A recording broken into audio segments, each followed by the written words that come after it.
Hello all welcome to IAC. So ఈ వీడియోలో SSC CGL type 2కి సంబంధించిన స్ట్రాటజీని ఒకసారి చూద్దాం. ఎందుకంటే మనకి టైప్ 2కి సంబంధించి డ్యూరేషన్ అనేది చాలా తక్కువ ఉంటుంది. దాంతోపాటుగా మీరు యాప్టిట్యూడ్ మిగతా సబ్జెక్ట్స్ని కూడా ప్రిపేర్ అవ్వాలి కాబట్టి ఒకసారి ఈ తక్కువ టైంలో అండ్ జిఎస్ అనేది మీకు ఒక యాడ్ ఆన్ లాగా లేకపోతే మార్క్స్ని ఇంక్రీజ్ చేసుకునే విధంగా ఎలా ప్రిపేర్ అవ్వచ్చు అనేది ఇక్కడ చూద్దాం. ఎందుకంటే మీకు ఓవరాల్గా తెలుసు జిఎస్ సబ్జెక్ట్ అనేది ఇది వరకైతే టైర్ 1లోనే ఉండేది, ఇప్పుడు టైర్ 2లో కూడా దాన్ని ఇంట్రడ్యూస్ చేశారు. అయితే 2023 అండ్ బిఫోర్ అండ్ ఆఫ్టర్ అన్నట్టుగా ఎస్ఎస్సి సిజిఎల్ టైర్ 1 ఎగ్జామ్కి సంబంధించిన క్వశ్చన్స్ ఉన్నాయి. ఎస్ఎస్సి సిజిఎల్లో టైర్ 1లో వచ్చేటప్పటికి మీకు ఏమైంది అంటే జిఎస్ సబ్జెక్ట్స్ ఉంటుంది కదండి. ఈ జిఎస్ సబ్జెక్ట్లో పాత ప్యాటర్న్లో క్వశ్చన్స్ని అడగడం కాకుండా కొంచెం డిఫరెంట్గా అడిగారు. అంటే ఓవరాల్గా చూసుకుంటే మనకి ఎక్కువగా క్వశ్చన్స్ ఆర్ట్ అండ్ కల్చర్కి సంబంధించి, నెక్స్ట్ వచ్చేటప్పటికి స్పోర్ట్స్ కేటగిరీకి సంబంధించి అండ్ పాలిటీకి సంబంధించిన క్వశ్చన్స్, అలాగే దాంతోపాటుగా హిస్టరీ అండ్ జియోగ్రఫీ నుంచి 1 or 2 క్వశ్చన్స్ ఈ ఫార్మెట్లో మనకు వచ్చాయి. ఇక ఎకానమీ కరెంట్ అఫైర్స్ నుంచి 5-year ప్లాన్స్, స్కీమ్స్ ఇలాంటి రిలేటెడ్వి కూడా అడగడం జరిగిందనమాట. సో కొంతమంది స్టూడెంట్స్ కరెంట్ అఫైర్స్ ఏవైతే ఉన్నాయో అవి చాలా ఇయర్స్ బ్యాక్ వెళ్ళి కూడా మనకి అడిగినట్టుగా చెప్తున్నారు. సో దీన్ని అంతటిని దృష్టిలో పెట్టుకొని వీటిని సాగ్రికేట్ చేసి ఒక్కొక్క పార్ట్ని కూడా ఇప్పుడు ఎలా అడుగుతున్నారు అండ్ ప్రిపరేషన్ అనేది ఎలా ఉండాలి. ప్రిపరేషన్ ఎప్పుడు బ్యాలెన్స్డ్గా ఉంటే మనం సేఫ్ సైడ్ ఉంటాం. అంటే పాత ప్యాటర్న్ని ప్రిపేర్ అయినా ఇప్పుడు ఇలా ఇస్తున్నారని చెప్పేసి ఇది ఒక్క ప్యాటర్న్ని ప్రిపేర్ అయినా ఎగ్జామ్లో ఇబ్బంది పడతాం. ఈ రెండు ప్యాటర్న్స్ని, ఈ రెండు టైప్స్ ఆఫ్ క్వశ్చన్స్ ఫార్మేట్స్ని గనక మనం పర్ఫెక్ట్గా ప్రిపేర్ అయితే కొంత టైంలో అండ్ ప్రిపేర్ అయ్యి రివిజన్ చేసుకోగలిగితే పేపర్ ఎలా వచ్చిందనేది పక్కన పెడితే మనం ఒక గుడ్ స్కోర్ అనేది అటెంప్ట్ చేయడానికి ఉంటుంది అనమాట. సో దాంట్లో భాగంగానే ఈ వీడియోలో ఆర్ట్ అండ్ కల్చర్కి సంబంధించి క్వశ్చన్స్ అనేవి ఎలా వస్తున్నాయి, అసలు ఏ టాపిక్స్కి సంబంధించి మనం చదివితే బెటర్, ఇవి ఒకసారి మనం ఇక్కడ చూద్దాం. సో ఈ వీడియోలో ఎస్పెషల్లీ ఆర్ట్ అండ్ కల్చర్కి సంబంధించిన ఇంపార్టెన్స్ అనేది ఇక్కడ మనం చూడొచ్చు అనమాట. సో ఇక్కడ కనుక జనరల్గా చూసినట్టయితే సో ఇక్కడ మీరు చూడొచ్చు ఆర్ట్ అండ్ కల్చర్లో సంబంధించి మనకి డాన్సెస్ కావచ్చు, నెక్స్ట్ ఫెస్టివల్స్ కావచ్చు అండ్ ట్రైబ్స్, పర్సన్స్కి సంబంధించి ఇస్తున్నారు. నేను ఇంకోటి మెన్షన్ చేయలేదు ఇక్కడ, ఎందుకంటే టైర్ 1లో మనకి ఏవైతే మోస్ట్ ఆఫ్ ద షిఫ్ట్స్లో క్వశ్చన్స్ కనిపించాయో ఆ క్వశ్చన్స్ అన్నీ కూడా ఆల్మోస్ట్ మనకి ఈ విధంగా కనిపించాయి అనమాట. సో ఇక్కడ నుంచి ఎక్కువగా క్వశ్చన్స్ని స్ట్రెస్ చేయడం జరిగింది. నేను ఇక్కడ టెంపుల్స్, ఆర్కిటెక్చర్, సో వీటి గురించి నేను మెన్షన్ చేయలేదు, బట్ అవి కూడా ఇక్కడ ఒకసారి చూద్దాం. సో ఫస్ట్ ఇందులో మనకి డాన్స్ కేటగిరీ ఉంది కదా, ఆ డాన్స్ కేటగిరీకి సంబంధించి క్వశ్చన్స్ అనేవి ఎలా వస్తున్నాయి, మనం ఎలా ప్రిపేర్ అవ్వాలి, అసలు ఇందులో డిఫికల్టీ ఎక్కడుంది అనేది తెలుసుకుందాం. ఆర్ట్ అండ్ కల్చర్లో డాన్స్ కేటగిరీకి వచ్చేటప్పటికి మనకి 2 ఫార్మేట్స్లో ఉంటాయన్నమాట. ఒకటి వచ్చేటప్పటికి క్లాసికల్ డాన్సెస్కి సంబంధించి క్వశ్చన్స్ అనేవి అడిగే ఛాన్సెస్ అనేవి ఉంటాయి. లేకపోతే రెండోది వచ్చేటప్పటికి మనకి ఫోక్ డాన్స్కి సంబంధించిన క్వశ్చన్స్ని అడిగే ఛాన్సెస్ ఉంటాయి. ఎయిదర్ క్లాసికల్ డాన్సెస్ కానీ లేకపోతే ఫోక్ డాన్సెస్. క్లాసికల్ డాన్సెస్లో మనకి 8 or 9 types of classical dances ఉన్నాయి. ఆంధ్రప్రదేశ్ నుంచి చూసారనుకోండి కూచిపూడి అనేది క్లాసికల్ డాన్స్గా చెప్తాం, భరతనాట్యం తమిళనాడు, మోహిని అట్టం కేరళ, సట్రియా అస్సాం.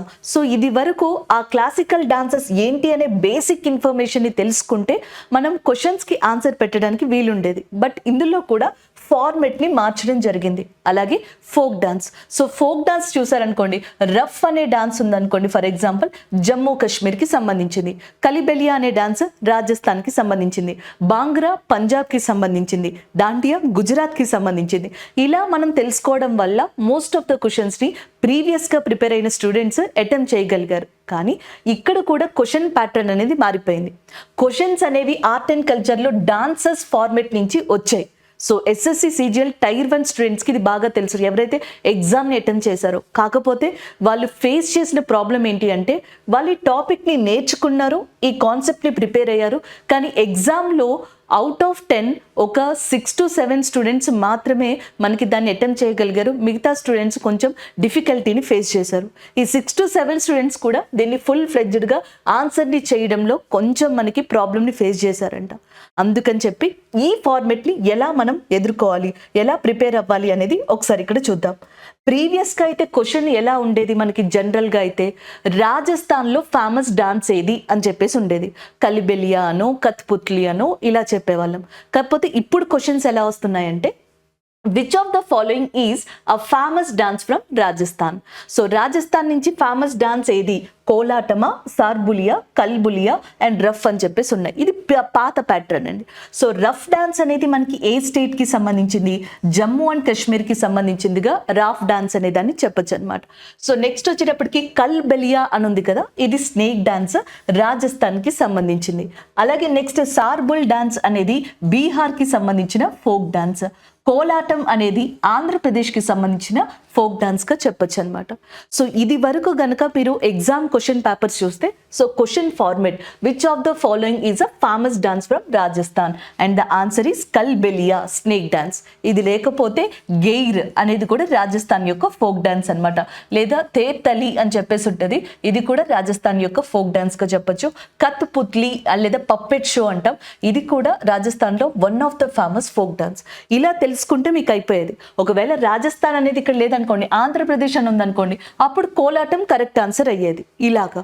అయితే ఇప్పుడు వచ్చేటప్పటికి జనరల్గా క్వశ్చన్ ఫార్మేట్ చూడండి, ఇప్పుడున్న ప్రజెంట్ షిఫ్ట్స్లో ఈ క్వశ్చన్ ఫార్మేట్ అనేది ఉంది. So which of the following Haryana dance resembles Ghoomar dance of Rajasthan. So మనకి క్వశ్చన్ ఏమని ఇచ్చారు? రాజస్థాన్లో గూమర్ డాన్స్ అనేది ఉంది, అది హర్యానాలో ఒక డాన్స్ని పోలి ఉంటుంది, ఈ క్రింది వాటిలో అది ఏది అని చెప్పేసి అడుగుతున్నారనమాట. సో ఆప్షన్స్లో చూసుకునేటప్పటికి మనకి లాహోర్, కోరియా అండ్ దమ్హల్, దాఫ్ అని చెప్పేసి ఉన్నాయి. చాలా మంది అభ్యర్థులకి మనకి ఏమని తెలుసు? హర్యానా దామల్ అనే ఏదైతే డాన్స్ ఉందో దానికి ఫేమస్ అని చెప్పేసి తెలుసు. కానీ మనకి ఇక్కడ ఏం కావాలి? రాజస్థాన్లో గూమర్ డాన్స్ లాంటి పోలికున్న హర్యానాలో ఫోక్ డాన్స్ కావాలి. ఆన్సర్ ఈజ్ నథింగ్ బట్ కోరియాగా చెప్పొచ్చు అనమాట. సో మనకి హర్యానాలోని కోరియా డాన్స్ ఏదైతే ఉంటుందో రాజస్థాన్లోని గూమర్ డాన్స్ని అది రిసెంబుల్ చేస్తుంది. సో అప్పుడు ఆన్సర్ ఏం వచ్చేటప్పటికి మనకి option B is the correct answer అవుతుంది. సో ఇక్కడ ఒకసారి ఏదైతే కంపారిజన్ ఉందో ఇక్కడ చూడండి, ఇది రాజస్థాన్కి సంబంధించిన ఏమంటారు గూమర్ డాన్స్ అని చెప్పేసి అనొచ్చు. ఇది వచ్చేటప్పటికి మనకి హర్యానాకి సంబంధించిన కోరియా డాన్స్. సో ఈ రెండు కూడా చూడడానికి ఆల్మోస్ట్ సిమిలర్గా ఉంటాయన్నమాట. సో వేషధారణలో కానీ లేకపోతే మిగతా వాటిలో కానీ, కాకపోతే ఇక్కడ యూస్ చేసే సంగీతం కానీ లేకపోతే ఆ ఫార్మెట్ కానీ ఇవి కొంచెం డిఫరెంట్గా ఉంటాయి. ఇది వరకు ఎలాగా? Korea dance is from, that is nothing but Haryana. Kalbelia dance also called as a snake dance from which state? Rajasthan. ఇప్పుడు ఎలా అడుగుతున్నారు? రాజస్థాన్లోని గూమర్ డాన్స్ అనేది హర్యానాలోని ఎలాంటి డాన్స్ని సిమిలారిటీగా పోలికల్ని కలిగి ఉంటుంది? ఇది ఒక క్వశ్చన్ ఫార్మెట్ అండి, ఈ టైప్లో అడుగుతున్నారు అనమాట. సో నెక్స్ట్ వన్ చూడండి, ఇంకొక ఫార్మెట్. ఇది మనం ఆల్రెడీ ఈ క్లాసికల్ డాన్స్ అనేది చూసాం కదా, సారీ ఫోక్ డాన్స్ అనేది చూసాం కదా. క్లాసికల్ డాన్స్ మీద క్వశ్చన్ మీరు చదివినప్పుడు కూడా, నోట్స్ ప్రిపేర్ చేసుకున్నప్పుడు కూడా, సిహెచ్ఎస్ఎల్ కానీ సిజిఎల్ కానీ మీరు ఇంకా ఏ ఎగ్జామ్స్కి ప్రిపేర్ అయినా ఆర్ట్ అండ్ కల్చర్ ఉంటే దాంట్లో డాన్సెస్ అనే విభాగం తీసుకుంటే ఈ రెండు కేటగిరీలో నోట్స్ ఇలా ప్రిపేర్ చేసుకుంటే మీకు బాగా యూజ్ అవుతుంది అనమాట. Next one, classical dance from Tamil Nadu area. తమిళనాడుకి సంబంధించిన క్లాసికల్ డాన్స్ని ఏమని పిలుస్తారు అని అడిగారు. ఆప్షన్స్లో కథకళి అని చెప్పేసి ఉంది. కథకళి కేరళ స్టేట్కి సంబంధించిన ఇంపార్టెంట్ క్లాసికల్ డాన్స్గా చెప్పొచ్చు. ఈవెన్ మోహిని అట్టం ఆల్సో కేరళ యొక్క క్లాసికల్ డాన్స్ అనమాట. Next one Kuchipudi. కూచిపూడి ఆంధ్రప్రదేశ్కి సంబంధించిన క్లాసికల్ డాన్స్గా చెప్పొచ్చు. భరతనాట్యం ఏదైతే ఉందో, so this is a classical dance from Tamil Nadu area.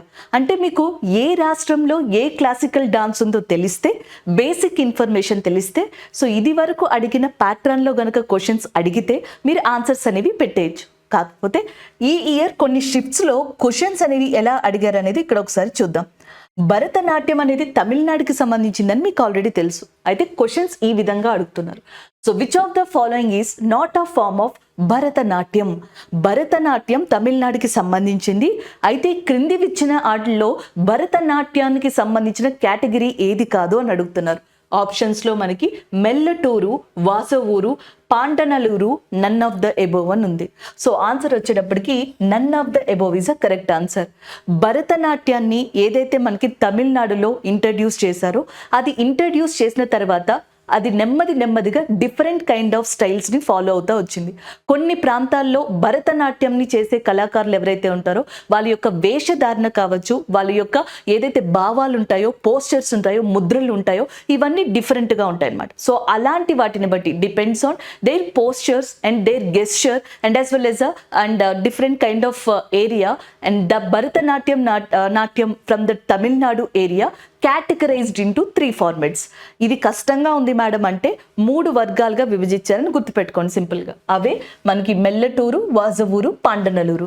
Question ఏమనుంది, ఏది కాదు అని ఉంది. సో ఈ 3 కూడా భరతనాట్యానికి సంబంధించిన ఫార్మెట్సే కాబట్టి నన్ ఆఫ్ ద ఎబోవ్ అనేది ఆన్సర్ తీసుకోవాల్సి ఉంటుంది. ఒకసారి దానికి సంబంధించి ఇక్కడ ఇన్ఫర్మేషన్ అనేది చూద్దాం. సో ఇక్కడ మీరు చూడొచ్చు, నేను ఇచ్చిన ఇక్కడ ఏవైతే ఉన్నాయో ఇది మెల్లటూరు డాన్స్ అని చెప్పొచ్చు అనమాట. మెల్లటూరు ఫార్మెట్. ఇది వాజవూరు ఫార్మెట్, అది పాండనలూరు ఫార్మెట్. చూడ్డానికి సిమిలారిటీగానే ఉంటాయి, అసలు డిఫరెన్స్ జనరల్గా కనిపించదు. కానీ వీళ్ళ యొక్క భావాలు, ఎక్స్ప్రెషన్స్ కానీ లేకపోతే వీళ్ళ యొక్క వేషధారణ కొంచెం డిఫరెంట్గా ఉంటుంది ఒక ఫార్మెట్ నుంచి ఇంకొక ఫార్మెట్కి. ఇలా కూడా భరతనాట్యాన్ని చెప్పచ్చు. లేకపోతే మనకి తంజావూరు స్కూల్ ఆఫ్ భరతనాట్యం, ఇలాగా కొన్ని డిఫరెంట్ స్కూల్స్ ఆఫ్ భరతనాట్యంని కూడా క్వశ్చన్స్ అడిగే ఛాన్సెస్ ఉన్నాయి. డాన్సెస్ అనేవి 2 టైప్స్లో ఉంటాయి. ఆర్ట్ అండ్ కల్చర్కి సంబంధించి classical dance and folk dance. డైరెక్ట్గా క్వశ్చన్స్ అడిగితే ఎలా అడుగుతారు, లేదా ఇప్పుడు వస్తున్న ట్రెండ్ని ఫాలో అవుతూ, ఇప్పుడు వస్తున్న ఎగ్జామ్స్లో ఫాలో అవుతూ ఈ క్వశ్చన్స్ని ఎలా అడుగుతారు అనేది మనం ఇక్కడ డిస్కస్ చేసుకున్నాం. తర్వాత కనుక జనరల్గా చూసినట్టయితే మనకి నెక్స్ట్ ఇంకొక క్వశ్చన్ చూద్దాం. Which of the following person related to that Kathak? ఈ క్రింది వాటిలో కథక్కి సంబంధించి రిలేటెడ్ పర్సన్ ఎవరు అని చెప్పేసి అడిగారు. ఆప్షన్స్లో రుక్మిణీదేవి, యామిని కృష్ణమూర్తి, వెంపాటి చిన్న సత్యం అండ్ యాజ్ వెల్ యాజ్ సితారాదేవి అని చెప్పేసి ఉన్నాయి.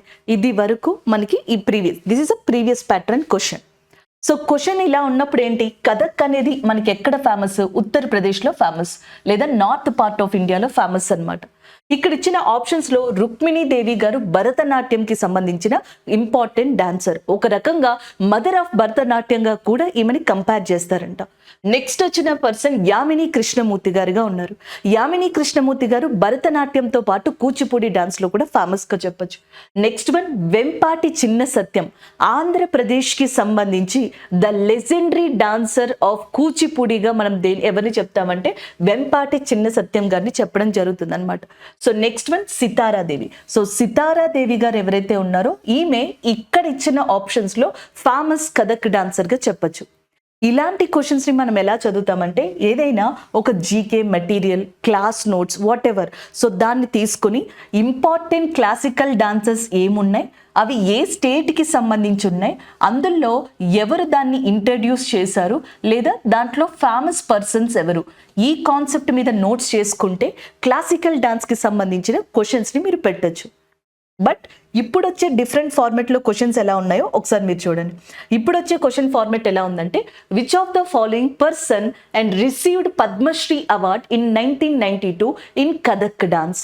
సో మనకి కథక్ డాన్స్లో 1992లో పద్మశ్రీ అవార్డుని అందుకున్న పర్సన్ ఎవరు? ఆప్షన్ ఏలో Shobhana Narayan, option B Lachhu Maharaj, option C Birju Maharaj, option D Mallika Sarabhai అని ఉన్నాయి. సో ఇక్కడ మనకి పండిట్ బ్రిజు మహారాజ్ గారు ఎవరైతే ఉన్నారో ఈయనని ఫాదర్ ఆఫ్ కథక్ ఇన్ ఇండియాగా చెప్పడం జరుగుతుంది. కథక్ లాంటి డాన్సెస్ని ఇండియాలో ఒక రూపంలోకి తీసుకొచ్చింది, ఒక పాపులర్ మూమెంట్ని తీసుకొచ్చిన వ్యక్తిగా కూడా ఈయన్ని చెప్పొచ్చు అనమాట. కానీ క్వశ్చన్ అలా అడగట్లా. 1992లో కథక్ కోసం అని చెప్పేసి ఆ కేటగిరీకి సంబంధించి లేదా కథక్ కాంట్రిబ్యూషన్కి సంబంధించి ఎవరికి పద్మశ్రీ అవార్డు వచ్చింది అని అడుగుతున్నారు. So answer is Shobhana Narayan గారు. సో శోభనా నారాయణ్ గారు ఒక యాక్ట్రెస్ కూడా and as well as a singer and dancer. కథక్లో చాలా ఫేమస్ డాన్సర్గా ఆమెను చెప్పడం జరుగుతుంది. సో ఆమెకి 1992లో అవార్డు రావడం జరిగింది. ఇలా అంటే మీరు ఇక్కడ నేను చెప్పినట్టుగా ఆల్రెడీ ప్రీవియస్ ఫార్మెట్లో ఒక నోట్స్ని ప్రిపేర్ చేసుకుంటారు కదా, ఆ నోట్స్ని ప్రిపేర్ చేసుకున్నప్పుడు ఇండియాలో భారతరత్న, పద్మశ్రీ, కేంద్ర సాహిత్య అకాడమీ అవార్డ్ అంటే వీటికి ఇవ్వరు, లిటరేచర్కి ఇస్తారు. ఇలా ఏవైతే ఇంపార్టెంట్ అవార్డ్స్ ఉన్నాయో ఆ అవార్డ్స్ పొందిన వ్యక్తులు అంటే కళాకారులు కావచ్చు, రచయితలు కావచ్చు, అండ్ కరెంట్ అఫైర్స్లో ఉన్న వ్యక్తులు కావచ్చు, పాపులర్గా ఉన్న వ్యక్తులు, అండ్ నెక్స్ట్ అవార్డు వచ్చిన వ్యక్తులు. ఈ 3 కేటగిరీస్ని గనక మీరు ఒక ప్రిపరేషన్ మెథడ్లో మెటీరియల్లా చేసుకోగలిగితే, నోట్స్ని ప్రిపేర్ చేసుకోగలిగితే చాలు. సో మీరు ఇక్కడ క్వశ్చన్ కూడా అడగచ్చు, మేడం ఈ చాలా మంది ఉంటారు కదా, ఈ నోట్స్ని ఎలా ప్రిపేర్ చేసుకోవాలి? పద్మ అవార్డ్స్ వచ్చిన వాళ్ళు కొన్ని వందల మంది ఉంటారు, లేకపోతే మనకి పదుల సంఖ్యలో ఉంటారు, ఎలా దీన్ని తీసుకోవాలి? సో ఇక్కడ మనకి మెయిన్ ఏంటంటే, ఎవరైతే బాగా పాపులర్ వ్యక్తులు ఉన్నారో ఆ పాపులర్ వ్యక్తులకి ఫస్ట్ అసలు భారతరత్న ఏదైనా వచ్చిందా, నెక్స్ట్ పద్మ విభూషణ్ వచ్చిందా, పద్మభూషణ్ వచ్చిందా, పద్మశ్రీ వచ్చిందా? ఒక 50 మంది కళాకారులు ఉంటే దాంట్లో ఒక 5 to 6 మెంబర్స్ బాగా పాపులర్ అయి ఉంటారు, వాళ్ళకి పద్మ అవార్డ్స్ వచ్చుంటాయి. లేదా 1992 నుంచి రీసెంట్గా వచ్చిన వాళ్ళల్లో మనకి క్లాసికల్ డాన్సర్స్లో ఎవరికి పద్మ అవార్డ్స్ వచ్చాయి, సో అవి ఒకసారి చూసుకోండి. లేదా మ్యూజిక్లో ఎవరికి వచ్చాయి అవి ఒకసారి చూసుకోండి. మోస్ట్లీ మీకు తక్కువ సంఖ్యలోనే ఉంటారు కాబట్టి నోట్స్ ప్రిపేర్ చేసుకోవడానికి ఈజీ అవుతుంది. సో ఇది ఒకటి. నెక్స్ట్ ఇంకొక క్వశ్చన్ అనేది చూద్దాం. సో ఇది మనకి కంప్లీట్గా డాన్సెస్కి సంబంధించి. ఆర్ట్ అండ్ కల్చర్ అనేది మనకి డాన్స్, మ్యూజిక్, ఆర్కిటెక్చర్, అలాగే వ్యక్తులు, ట్రైబ్స్కి సంబంధించింది అనమాట. ఇందులో డాన్సెస్కి సంబంధించి అయితే క్లాసికల్ డాన్సెస్, ఫోక్ డాన్సెస్కి సంబంధించి ప్రీవియస్ ఇయర్స్ క్వశ్చన్స్ అలా వస్తున్నాయి. సో మీరు కనుక బ్యాలెన్స్డ్గా ఈ నోట్స్ని ప్రిపేర్ చేసుకుని అప్రోచ్ అవ్వగలిగితే దాన్ని ఈజీగా ట్యాకిల్ చేయొచ్చు. నెక్స్ట్ మ్యూజిక్ కేటగిరీ అనేది ఒకసారి చూద్దాం. ఇక్కడ ఫస్ట్ క్వశ్చన్ అనేది చూడండి. So first question, founder of Gwalior gharana of Hindustani music form. Hindustani music ఫామ్కి సంబంధించి గ్వాలియర్ ఘరానాలో ఫేమస్ పర్సన్ ఎవరు అని చెప్పేసి అడుగుతున్నారు. ఆప్షన్స్లో Nathan Khan and Alladiya Khan, next Abdul Wahid Khan, none అని చెప్పేసి ఉన్నారనమాట. సో ఇక్కడ మనం తెలుసుకోవాల్సింది ఏంటంటే, భారతదేశంలో one of the popular music ఫామ్గా హిందుస్థానీ మ్యూజిక్ ఫామ్ని చెప్తాం. దాని తర్వాత కర్ణాటిక్ మ్యూజిక్ ఫామ్ కూడా అంతే ప్రసిద్ధి అనమాట. మీరు మ్యూజిక్ ఫామ్ గురించి నేర్చుకున్నప్పుడు ఏంటి అంటే జనరల్గా 2 విషయాలు. ఒకటి, హిందుస్థానీ మ్యూజిక్కి సంబంధించి పాపులర్ వ్యక్తులు ఎవరు, అలాగే నెక్స్ట్ కర్ణాటిక్ మ్యూజిక్కి సంబంధించి పాపులర్ వ్యక్తులు ఎవరు, వీటి గురించి కూడా ఒకసారి క్షుణ్ణంగా తెలుసుకోండి. దాని తర్వాత నెక్స్ట్ ఇన్స్ట్రుమెంట్స్ అని కొన్ని ఉంటాయి. ఫర్ ఎగ్జాంపుల్కి తబలా కావచ్చు, షెహనాయి కావచ్చు, సాంతూర్ కావచ్చు, ఇలా ఏవైతే మ్యూజికల్ ఇన్స్ట్రుమెంట్స్ ఉన్నాయో వీళ్ళల్లో పాపులర్ వ్యక్తులు ఎవరు అనేది చూడండి.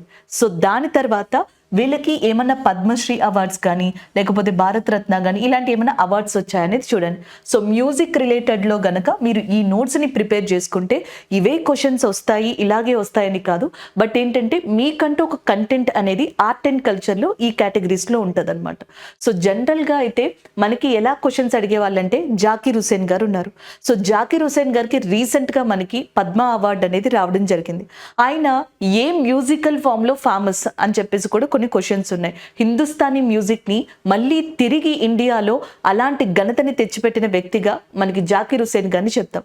ఎందుకంటే ఏన్షియంట్ కాలం నుంచి, ప్రాచీన కాలం నుంచి అంట హిందుస్థానీ మ్యూజిక్ అనేది భారతదేశంలో చాలా ఫేమస్ అని చెప్తారు.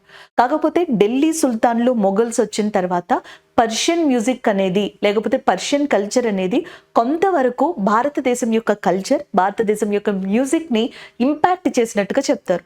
అక్బర్ కావచ్చు, లేకపోతే మిగిలిన మొఘల్ చక్రవర్తులు కావచ్చు, వీళ్ళందరూ భారతీయ సంగీత కళాకారుల్ని ఆదరించిన, ఇండియన్ మ్యూజిషియన్స్ ఎవరైతే ఉన్నారో సో వాళ్ళని ఆదరించినా సరే కొన్ని మనకి నెగిటివ్ ఇంపాక్ట్స్ కూడా పడ్డాయి. తిరిగి మళ్ళీ జాకీర్ హుసేన్ గారు కావచ్చు, కర్ణాటిక్ మ్యూజిక్కి సంబంధించి ఎంఎస్ సుబ్బలక్ష్మి లాంటి గారు వాళ్ళు కావచ్చు, సో వీళ్ళందరూ కూడా తిరిగి వాటికి పునర్జీవనం పోసారనమాట. అలాగా ఆ పర్సన్స్కి సంబంధించిన అవార్డ్స్ వాళ్ళు ఏదైనా మ్యూజికల్ ఇన్స్ట్రుమెంట్స్తో రిలేటెడ్గా ఉంటే ఒక స్టోరీలా గుర్తుపెట్టేసుకున్నారు అనుకోండి, మీకు ఈజీగా ఉంటుంది. ఇక్కడ హిందుస్థానీ మ్యూజిక్లో గ్వాలియర్ ఘరానాకి సంబంధించిన పర్సన్ ఎవరు అని అడుగుతున్నారు. ఘరానా.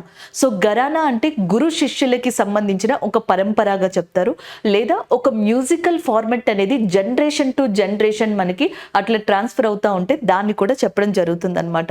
అంటే ఒక పర్సన్ని తీసుకున్నాం అనుకోండి, ఒక గురువుని తీసుకున్నాం అనుకోండి, ఈయన దగ్గర ఒక 3 శిష్యులు ఉన్నారు, వీళ్ళు హిందుస్థానీ మ్యూజిక్లో చాలా పాపులర్ అయ్యారు. హిందుస్థానీ మ్యూజిక్ని ఈ పర్సన్ దగ్గర నేర్చుకున్నారు. తర్వాత ఈ 3 కూడా డిఫరెంట్ ప్రాంతాలకి మనకి షిఫ్ట్ అయిపోయి అక్కడ ఈ మ్యూజికల్ ఫార్మెట్ని వాళ్ళ యొక్క స్టైల్లో, వాళ్ళ యొక్క రీతిలో డెవలప్మెంట్ అనే దాన్ని తీసుకొచ్చారనుకోండి. సో ఇలాంటి సిస్టమ్స్ని ఘరానా అంటారు.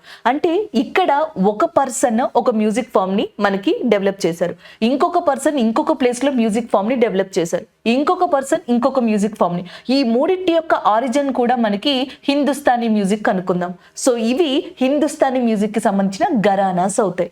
ఒకవేళ గనుక వాళ్ళు గ్వాలియర్ లో డెవలప్ చేశారనుకోండి, గ్వాలియర్ ఘరానా, జైపూర్ లో డెవలప్ చేస్తే జైపూర్ ఘరానా, ఉత్తరప్రదేశ్ లో అయితే ఉత్తరప్రదేశ్ ఘరానా, ఇలా మనం డిఫరెంట్ ప్లేసెస్ గా చెప్పొచ్చు. అలా గ్వాలియర్ ఘరానాని ఇండియాలో హిందుస్థానీ మ్యూజిక్ లో పాపులర్ చేసిన వ్యక్తిగా నానాథన్ ఖాన్ అనే ఆయన్ని చెప్పొచ్చు. అలాగే నెక్స్ట్ ఆలాదియా ఖాన్ అనే పర్సన్ ఎవరైతే ఉన్నారో ఈయన జైపూర్ కి సంబంధించిన ఘరానాని డెవలప్ చేయడం జరిగింది హిందుస్థానీ మ్యూజిక్ లో.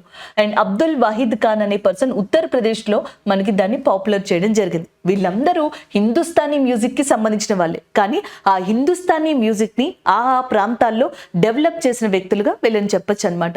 ఇది హిందుస్థానీ మ్యూజిక్ కి సంబంధించి, అలాగే డాన్సెస్ కి సంబంధించి కూడా ఇలాంటి ఘరానాస్ ఉన్నాయి. గురు శిష్య పరంపర, generation to generation transformation of art, so ఇలాంటి వాటిని ఘరానా సిస్టమ్స్ గా చెప్తారనమాట. ఇలా ఈ క్వశ్చన్స్ ని మనం చదువుకోవచ్చు. నెక్స్ట్ వన్ చూడండి. సో నెక్స్ట్ వచ్చేటప్పటికి ఇంకొక క్వశ్చన్ ఫార్మెట్ ఇక్కడ మనం చూద్దాం. సో ఒకటి వచ్చేటప్పటికి ఇక్కడ మనకి మెయిన్ గా founder of shehnai music Bismillah Khan original name. ఇది వరకు క్వశ్చన్స్ అండి ఫాదర్ ఆఫ్ షెహనాయిగా అడిగేవాళ్ళు. సో ఆన్సర్ బిస్మిల్లా ఖాన్ గారుగా పెట్టడం జరుగుతుంది. బిస్మిల్లా ఖాన్ గారు షెహనాయి మ్యూజిక్ ని ఇండియాలో ఒక తారాస్థాయికి మనకి చేర్చడం జరిగింది అనమాట. He is the one of that prominent person regarding to that shehnai music గా చెప్పొచ్చు. అందుకే ఫాదర్ ఆఫ్ షెహనాయి అని కూడా పిలుస్తారనమాట. ఇన్ఫాక్ట్ చెప్పాలంటే 2001లో ఈయనకి ఇండియా యొక్క హైయెస్ట్ సివిలియన్ అవార్డు అయిన భారతరత్న అవార్డు అనేది కూడా లభించింది. భారతరత్నాన్ని అందుకున్న సంగీత కళాకారుల్లో అండ్ బిస్మిల్లా ఖాన్ గారు, ఎంఎస్ సుబ్బలక్ష్మి గారు లాంటి వాళ్ళు ఉన్నారు. There is a renowned persons who received Bharat Ratna in musical category or musical contribution గా మనం సుబ్బలక్ష్మి గారిని యాజ్ వెల్ యాజ్ నెక్స్ట్ మనకి ఎవరు బిస్మిల్లా ఖాన్ గారిని చెప్పొచ్చు. అలాంటి బిస్మిల్లా ఖాన్ గారి యొక్క ఒరిజినల్ నేమ్ ఏంటి అని అడుగుతున్నారు. ఇలాంటి క్వశ్చన్స్ మనం ఇప్పుడు వస్తున్న ఎస్ఎస్సి ఎగ్జామ్స్ లో చూస్తున్నాం, అది సిజిఎల్ అయినా సిహెచ్ఎస్ఎల్ అయినా. సో ఇక్కడ మనకి షంషుద్దీన్ అని ఉన్నారు కదా, Shamsuddin is nothing but brother of Bismillah Khan గారుగా చెప్పొచ్చు. నెక్స్ట్ వన్ పైగంబర్ ఖాన్, ఇక్కడ ఎంఏ పడిందండి, పైగంబర్ ఖాన్ ఇది. So he is the father of Bismillah Khan. అంతేకాకుండా ఈయన ఒక ప్రముఖ రాజు యొక్క ఆస్థానంలో కోర్టులో మ్యూజిషియన్ అనమాట. సో దాని తర్వాత నెక్స్ట్ మనకి కమరుద్దీన్ ఖాన్ అని చెప్పేసి ఉన్నారు కదా, Qamaruddin Khan is nothing but the original name of Bismillah Khan. First లో ఆయన పేరు ఇదనమాట. వారణాసి ఉత్తరప్రదేశ్లో oldest living city on the earth గా వారణాసిని చెప్తారు. దాన్ని కాశీ అని కూడా కొంతమంది పిలవడం జరుగుతుంది. అలాంటి వారణాసిలో విశ్వనాథ్ టెంపుల్లో అలీ బక్ష్ అనే పర్సన్ మనకి ఈ షెహనాయి మ్యూజిక్ అనే దాన్ని ఎక్కువగా ప్రాక్టీస్ చేయడం, అక్కడ ఎక్కువగా ఆలపించడం జరిగేది. ఈ అలీ బక్ష్ దగ్గర ఈ షెహనాయిని నేర్చుకొని దాన్ని పాపులర్ చేసిన వ్యక్తి మనకి కమరుద్దీన్ ఖాన్ లేకపోతే బిస్మిల్లా ఖాన్ గారుగా చెప్తాం. అప్పటి నుంచి ఆయన యొక్క జర్నీని స్టార్ట్ చేసి భారతరత్న వచ్చే వరకు కూడా ఆయన కొనసాగించడం జరిగింది. ఇలాగా అలాగే నెక్స్ట్ మనకి గట్టం అని చెప్పేసి ఇంకొకటి ఉంటుంది. మీకు కుండ తెలుసు కదండి, పాట్. సో ఆ పాట్ ని మనకి ఇట్లా తిరిగేసి ఇక్కడ నుంచి మనకి మ్యూజిక్ ని ప్లే చేయడం జరుగుతుంది. సో దాన్ని గట్టం మ్యూజిక్ అంటారు. అండ్ వినాయకరం అనే పర్సన్ ఎవరైతే ఉన్నారో ఆయన father of Gattam music in ఇండియాగా పిలవడం జరుగుతుంది. అలాగే నెక్స్ట్ వచ్చేటప్పటికి సాంతూర్ అనేది కావచ్చు. ఇలా ఏవైతే మ్యూజికల్ ఇన్స్ట్రుమెంట్స్ ఉన్నాయో వాటికి సంబంధించిన పర్సన్స్ ని, అవార్డ్స్ ని చూసుకోండి. ఇది మ్యూజిక్ కేటగిరీకి సంబంధించి మీకు బాగా యూజ్ అవుతుంది. సో నెక్స్ట్ కనుక చూసుకున్నట్టయితే ఫెస్టివల్స్ కేటగిరీ.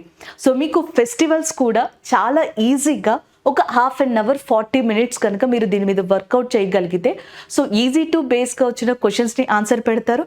ఒక్కసారి ఇప్పుడు వస్తున్న క్వశ్చన్ ఫార్మెట్ని నేర్చుకోగలిగితే డిఫికల్ట్గా వచ్చినా సరే దీని మీద క్వశ్చన్స్కి ఆన్సర్స్ పెట్టగలుగుతారు. ఒకసారి ఆ క్వశ్చన్స్ కూడా చూద్దాం.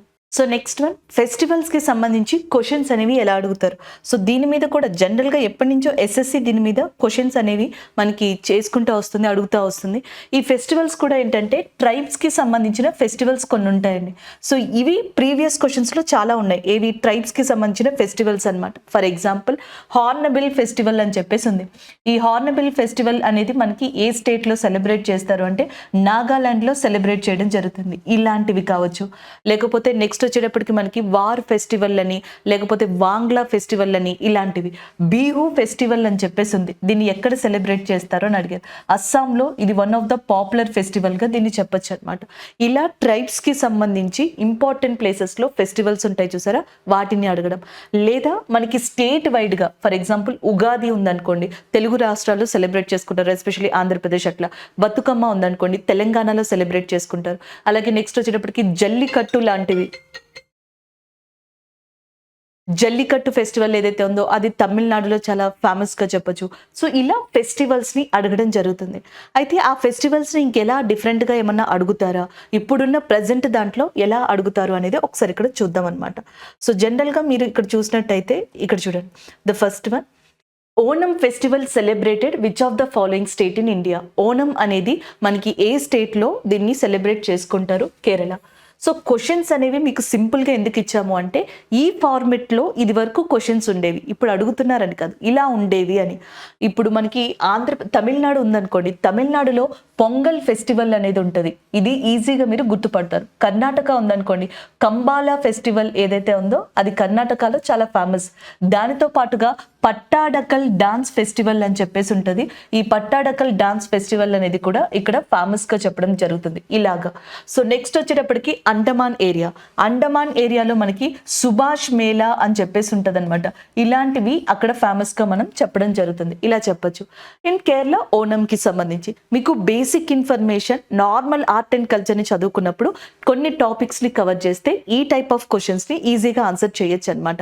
ఏ ఫెస్టివల్ ఎక్కడ జరుగుతుంది, లేదా ఏ ట్రైబ్ జరుగుతుంది, దేని సందర్భంగా జరుగుతుంది. కాకపోతే కొన్ని క్వశ్చన్స్ వచ్చేటప్పటికి ఇలా కూడా దాన్ని ఫార్మేషన్ అనేది తీసుకొస్తున్నారనమాట. సో క్వశ్చన్ చూడండి, Shikara populated festival on Dal lake in Jammu and Kashmir to promote tourism, and which of the following year and Kashmiri government started this festival. So మనకి నేను ఆల్రెడీ చెప్పాను, ప్లేసెస్ ఫెస్టివల్స్ చదువుకోవడం ఒక పద్ధతి, అది మీరు ఈజీగా చదువుకుంటారు, ఈజీగా దాన్ని గుర్తుపెట్టుకోవచ్చు కూడా. దాని తర్వాత నెక్స్ట్ ఇంకొక క్వశ్చన్ ఫార్మేట్ని కూడా ఇస్తున్నారు. ఇప్పుడు మీకు షికారా ఫెస్టివల్ అనేది జమ్మూ కాశ్మీర్లో దాల్ లేక్ మీద సెలబ్రేట్ చేస్తారనమాట. అయితే ఈ ఫెస్టివల్ని గవర్నమెంట్ ఆఫ్ జమ్మూ కాశ్మీర్ లేదా గవర్నమెంట్ ఆఫ్ ఇండియా ఏ ఇయర్లో స్టార్ట్ చేసింది అని చెప్పేసి అడిగారు. 2016లో. ఎప్పటి నుంచో ఉండేది, దీన్ని పర్టికులర్గా ఒక ఫెస్టివల్గా తీసుకురావడం, టూరిజాన్ని డెవలప్ చేయడానికి ఈ ప్లాట్ఫామ్ని అఫీషియల్గా తీసుకొచ్చింది ఎప్పుడు అంటే 2016లో దీన్ని తీసుకొచ్చారనమాట. ఇలాంటి క్వశ్చన్స్. జమ్మూ కాశ్మీర్లో మనకి ట్యూలిప్ ఫెస్టివల్ అనేది సెలబ్రేట్ చేస్తారు, ఆసియాలోనే అతిపెద్ద ఫెస్టివల్గా దీన్ని చెప్పడం జరుగుతుంది. ఇలాంటివి కావచ్చు. లేకపోతే నెక్స్ట్ వచ్చేటప్పటికి ఇదే జమ్మూ అండ్ కాశ్మీర్లో మనకి ఇంకా డిఫరెంట్ ఫెస్టివల్స్ని సెలబ్రేట్ చేయడం జరుగుతుంది, దాని మీద క్వశ్చన్స్ అడగచ్చు. లేదా ఈ ఫార్మెట్లో కూడా క్వశ్చన్స్ని మనకి జనరల్గా అడగడం జరుగుతుంది. ఇలా చూసుకోండి. అంటే ఫెస్టివల్స్ని చదివినప్పుడు నేను 2 రకాలుగా చెప్పాను, మీరు క్వశ్చన్ని ఏ విధంగా ఆలోచించాలి. ఒకటి, ఆ ఫెస్టివల్కి సంబంధించి ఏదైనా ఇంపార్టెన్స్ ఉందా అలా చూసుకోవాలి, లేదా బేసిక్ ఇన్ఫర్మేషన్ అయినా అట్లీస్ట్ గుర్తుపెట్టుకోవడానికి ట్రై చేయాలి. బిహు ఫెస్టివల్ అనేది అస్సాంలో సెలబ్రేట్ చేసుకుంటారు. ఎంత ఈజీగా ఉంది నార్మల్గా గుర్తుపెట్టుకోవడానికి. ఈ సంవత్సరం ఎస్ఎస్సి సిజిఎల్లో అడిగిన ఇంకొక క్వశ్చన్ ఏంటంటే, Bihu festival is celebrated in Assam, but Bihu festival celebrated how many times in a 1 year in Assam. అస్సాంలో బిహు ఫెస్టివల్ని జరుపుకుంటారు, అయితే ఒక సంవత్సరంలో ఎన్నిసార్లు బిహు ఫెస్టివల్ని అస్సాంలో సెలబ్రేట్ చేసుకుంటారు. ఒక ఫెస్టివల్ని ఒకసారి జనరల్గా మనం సెలబ్రేట్ చేసుకుంటాం, కాకపోతే బిహు ఫెస్టివల్ని 3 రకాలుగా అస్సాంలో సంవత్సరానికి టోటల్గా 3 times మనకి సెలబ్రేట్ చేసుకుంటారు.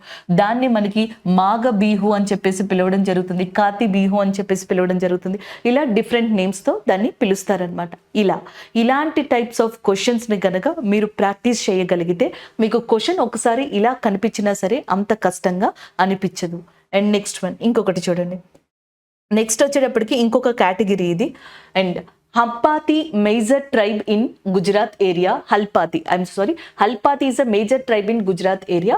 There major occupation is. So మనకి హల్పాతి అనేది చాలా ఇంపార్టెంట్ ట్రైబ్, గుజరాత్ అని వాళ్ళే ఇచ్చారు. వాళ్ళు ఏ వృత్తి మీద ఎక్కువగా ఆధారపడ్డారు option A fishing, option B agriculture, option C handicrafts and option D weavers.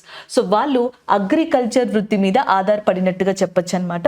So answer వచ్చేటప్పటికి మనకి option B is a correct answer. This is a correct answer అవుతుంది. సో ఇది వరకు మీరు కొయ్యా ట్రైబ్ ఎక్కడుంటారు, శాంటినలీస్ అనే వాళ్ళు ఎక్కడుంటారు, శాంటినల్ ట్రైబ్స్ ఎక్కడుంటారండి, అండమాన్ అండ్ నికోబార్ ఏరియాలో ఉంటారు. ఇలాంటి క్వశ్చన్స్ అడిగేవాళ్ళు అనమాట. Sentinels are the popular tribes in India located in Andaman and Nicobar area. లేదా గోండ్స్ అనేవాళ్ళు చాలా ఇంపార్టెంట్ ట్రైబ్స్, వీళ్ళు ఎక్కడుంటారు. లేదా మీవా ట్రైబ్స్ అనేవాళ్ళు ఎక్కడుంటారు. సో బోటియా ట్రైబ్స్ అనేవాళ్ళు ఎక్కడుంటారు. ఇలాంటి క్వశ్చన్స్ అడిగారు. సో ఇప్పుడు వచ్చేటప్పటికి ఏంటంటే ఒక పర్టిక్యులర్ గిరిజన జాతి ఈ పర్టిక్యులర్ రాష్ట్రంలో లేదా ఈ ప్రాంతంలో ఉంటారు. అయితే వాళ్ళు ప్రధానంగా ఏ వృత్తి మీద డిపెండ్ అయ్యారు. And actually examiner is giving entire information, entire basic information regarding to the tribe. And they are asking their occupation or they are asking their speciality. వాళ్ళ స్పెషాలిటీ కానీ వాళ్ళ యొక్క వృత్తి కానీ ఇలాంటి క్వశ్చన్స్ని మీకు ఇక్కడ నుంచి అడగడం జరుగుతుంది అనమాట. ఇలా ఈ క్వశ్చన్స్ని చూసుకోవచ్చు. ఇక్కడ అగ్రికల్చర్ అనేది కరెక్ట్ ఆన్సర్. బేసిక్గా గుజరాత్లో మనకి 29 మేజర్ ట్రైబ్స్ ఉన్నారంట. ఆ 29 మేజర్ ట్రైబ్స్లో సిద్ధి అనే ట్రైబ్స్ చాలా పాపులర్. వీళ్ళు చాలా చాలా పాపులర్గా చెప్తాం. అయితే వీళ్ళ గురించి అడగచ్చు, లేదా ఇలా కూడా ఒక ట్రైబ్ని తీసుకుని అడగచ్చు. మీరు క్వశ్చన్ కూడా వేయచ్చు. 29 ట్రైబ్స్ ఉన్నారు కదా, 29 ట్రైబ్స్ ఆక్యుపేషన్ చదవాలి అన్నా, వాళ్ళ వృత్తి చదవాలన్నా చాలా డిఫికల్ట్. ఒక రాష్ట్రం అయితే ఓకే, ఒక రాష్ట్రం కాదు, చాలా రాష్ట్రాలకి, చాలా కేంద్రపాలిత ప్రాంతాలకి సంబంధించి చదువుకోవాల్సి ఉంటుంది. మరి అప్పుడు ఎలా? సో దీనికి సంబంధించిన సొల్యూషన్ ఏంటి అంటే, మనకి ఇంపార్టెంట్ ట్రైబ్స్ కొంతమంది ఉంటారు ప్రతి స్టేట్లో కూడా. ఫర్ ఎగ్జాంపుల్కి మనం ఏదైనా మహారాష్ట్ర దగ్గరికి వెళ్ళాము, లేకపోతే కర్ణాటక, కేరళ లాంటి వాటి దగ్గరికి ఒక particular local tribal people popular ఉంటారు. సో వాళ్ళు వ్యవసాయంలోనో లేకపోతే చేతి వృత్తుల్లోనో సో ఇలాంటి వాటిలో చాలా పాపులర్ అయి ఉంటారు. అలాంటి పర్సన్స్ని లిస్ట్ అవుట్ చేసుకున్నారు అనుకోండి, ఒక 15 to 20 వస్తాయి. సో వాళ్ళని చదవడం వల్ల ఆప్షన్స్ నుంచి కొంతవరకు ఎలిమినేట్ చేసి ఆన్సర్ పెట్టడానికి ఒక స్కోప్ ఉంటుంది అనమాట. సో ఇది ఆర్ట్ అండ్ కల్చర్కి సంబంధించిన ఒక పార్ట్ 1గా చెప్పచ్చు. సో ఎస్ఎస్సి, సిజిఎల్, సిహెచ్ఎస్ఎల్ ఏ ఎగ్జామ్ అయినా సరే ఆర్ట్ అండ్ కల్చర్ అనేది ఎయిదర్ జీకే ఫార్మెట్లో కానీ, కరెంట్ అఫైర్స్లో కానీ, హిస్టరీ రిలేటెడ్గా కానీ ఎయిదర్ ఒక్క క్వశ్చన్ లేదా మ్యాక్సిమం క్వశ్చన్స్ వస్తూ ఉన్నాయి. ఏ ఎగ్జామ్కైనా ఇదే మెథడ్లో కొంచెం డెప్త్గా ప్రిపేర్ అయితే కనుక మీకు చాలా బెనిఫిట్ ఉంటుంది. ఎగ్జాక్ట్గా ఇవే క్వశ్చన్స్ వచ్చేస్తాయా లేకపోతే ఇదే ఫార్మెట్ వస్తుందా అని కాదు, బ్యాలెన్స్డ్గా కనుక మనం ప్రిపేర్ అయితే ఏ ఇబ్బంది కూడా ఎగ్జామ్స్లో పడమండి. ఇంకొకటి ఆర్ట్ అండ్ కల్చర్లో ఇప్పటిదాకా ఈ వీడియోలో డాన్సెస్ ఏవైతే ఉన్నాయో అవి క్వశ్చన్స్ ఎలా ఇస్తారు, మనం ఎలా చదవాలి, folk dance, classical dance. So దాని తర్వాత మ్యూజిక్ ఫార్మెట్కి సంబంధించి క్వశ్చన్స్ అనేవి ఎలా వస్తున్నాయి, మనం ఎలా అప్రోచ్ అవ్వాలి. నెక్స్ట్ వచ్చేటప్పటికి ఫెస్టివల్స్కి సంబంధించి ఏ ఫార్మెట్లో క్వశ్చన్స్ అనేవి మనకి ఇక్కడ వస్తున్నాయి, అలాగే ట్రైబ్స్కి సంబంధించి ఏ ఫార్మెట్లో క్వశ్చన్స్ వస్తున్నాయి. సో ఈ వీడియోలో మొత్తం కూడా ఆర్ట్ అండ్ కల్చర్ అనే దాన్ని టార్గెట్ చేసుకుంటే దాన్ని 2 parts కింద మనం డిస్కస్ చేసుకోవచ్చు. ఈ పార్ట్లో వచ్చేటప్పటికి ఈ పర్టిక్యులర్ టాపిక్స్ ఏవైతే ఉన్నాయో మీరు దీనికి సంబంధించి క్వశ్చన్స్ని ప్రాక్టీస్ చేసినా పర్లేదు ఎక్కువ, లేదా ఒక నోట్స్లా చేసుకుని దానిని ఒక 10 to 15 minutes డైలీ ప్రాక్టీస్ చేసిన ఆప్షన్స్ పరంగా కానీ, డేటా పరంగా కానీ ఆర్ట్ అండ్ కల్చర్కి సంబంధించి క్వశ్చన్స్ మీరు ఆన్సర్ చేయొచ్చు.